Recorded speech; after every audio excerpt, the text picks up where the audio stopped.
If you've received my newsletter last month, you know that I had planned a couple of outdoor in the nature kind of vlogs, but I haven't released them. As I announced last week, I've been sick for several days, so I haven't been able to work and I had to take a pretty long break. Luckily, I recovered completely this week, and I want to thank all of you who send me get well soon messages.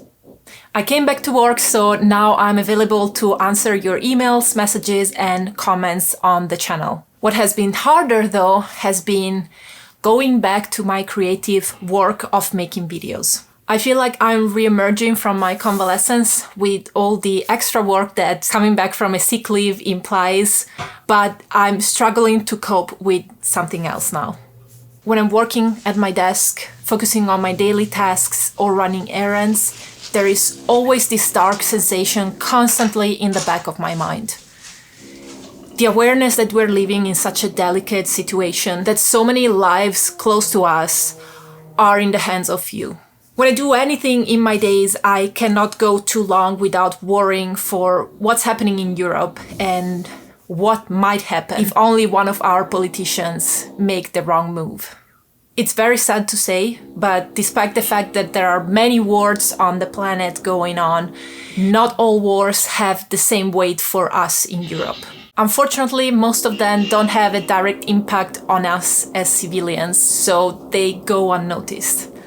Furthermore, this time the conflict is so close to the superpowers of the world that all the other superpowers have more interest in participating. If they had to decide to participate, we all know that what would happen would be the third catastrophe of this kind within a little over a century.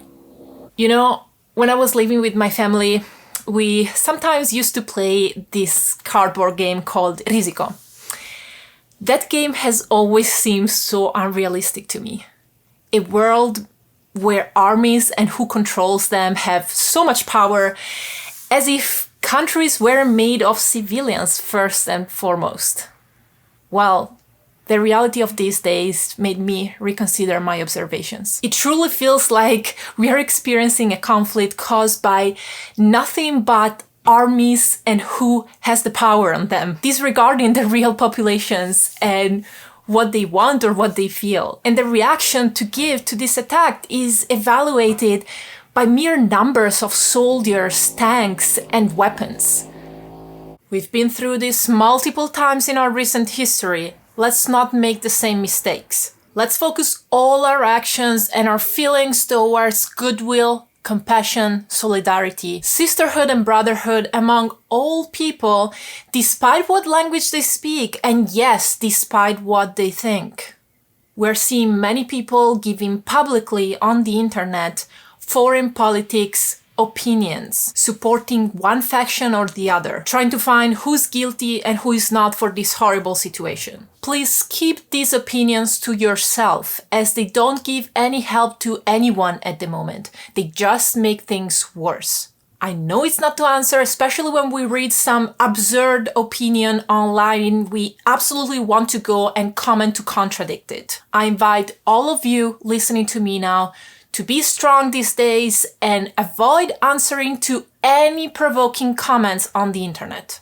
Tomorrow, my second newsletter comes out where I'm discussing exactly about the freedom of giving out publicly on the internet your opinion, how that affects the world around you, both positively and negatively. If you want to receive it, you need to subscribe with your name and email address to one of the subscription forms that you find on my website, whatashamemaryjane.com. The link is in the description of this video. Also, if you want to listen to more insights from me about the current situation in Europe and have updates about my health, my struggles, and what's happening behind the scenes of my YouTube channel, feel free to subscribe to my Patreon page where I share all of this in exchange for a monthly pledge starting from $1 per month. Patreon.com/whatashamemaryjane. Also, the link is in the description of this video. It's also a great way to support my work and my creative freedom. Right in this moment, the internet has the incredible power to unite people from different nationalities, make us feel what we truly are, all human beings, brothers and sisters, each one of us with families, friends, and feelings. Let this be our focus when we use social media in the next few days. Let the internet not be a tool to vomit our non-competent opinion on foreign politics. Let's show our politicians that we don't care about military or economic strategies, that all we really want is peace.